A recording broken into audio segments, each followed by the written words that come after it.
நடவடிக்கைகள் இப்படி கோபிச்செட்டிப்பாளையத்தில் கட்சியினுடைய தலைவர் நீங்கள் ஒன்றிணைந்து இந்த சுற்றுப்பயணம் இது போன்ற நிகழ்வுகளை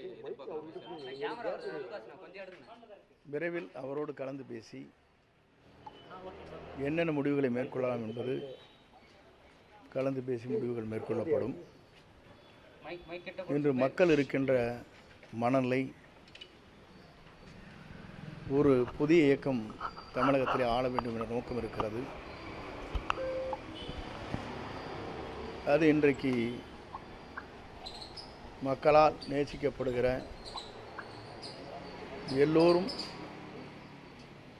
புதிய வரவாக வர வேண்டும் என்ற நோக்கத்தோடு தான் தமிழக வெற்றி கழகம் தலைவர் இன்றைக்கு சுற்றுப்பயணத்தை மேற்கொண்டு பல்வேறு பணிகளை ஆற்றி வருகிறார். அவருடைய பணிகளை பொறுத்தவரையிலும் 2026 என்பது மக்கள் சக்தியால் ஆட்சி விடத்திலே அமர்கிற காலம் உருவாகும்.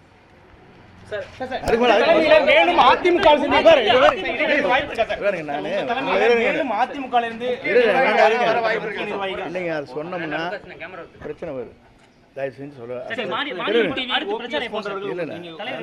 கலந்து பேசி முடிவு சொல்கிறேன்னு சொல்லியிருக்கேன். அவங்க கணக்காக நம்ம ஒன்று நேற்று ஜாயின் பண்ணுங்க. நேற்று ஆமாசம் மாதிரி எல்லாம் வந்துட்டு போயிட்டுங்க. நான் முடிஞ்சதுக்கு பிறகு இன்று ஊருக்கு போகிறேன். நிறைய மேரேஜஸ் இருக்குது. ஒரு 40-50 மேரேஜ் இருக்குது. ரொம்ப க்ளோஸ் சர்க்கிளில் அட்டன் பண்ணிவிட்டு வருவேன். வந்ததுக்கு பிறகு அவருடைய கலந்து பேசி என்ன முடிவுகளை மேற்கொள்ளலாம் என்பது அவருடைய கருத்து அறிந்து நான் சொல்லுவேன். மக்கள் சந்திப்பு இயக்கம் ஈரோட்டில் எப்போ நடத்த திட்டமிட்டிருக்கீங்க சார்? அது அவர் கலந்து பேசி அதற்கு பிறகு அவருடைய ஒப்புதல் பெற்றால் தானே அதை நடத்த முடியும்.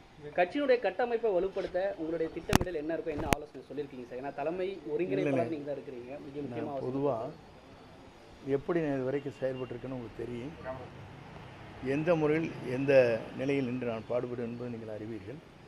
ஆகவே அந்த நிலையில் நின்று ஆட்சி மாற்றத்தை உருவாக்கி அவருடைய தலைமையில் இந்த தமிழகம் வெற்றி நடை போடுவதற்கு அயராது உழைப்பேன்.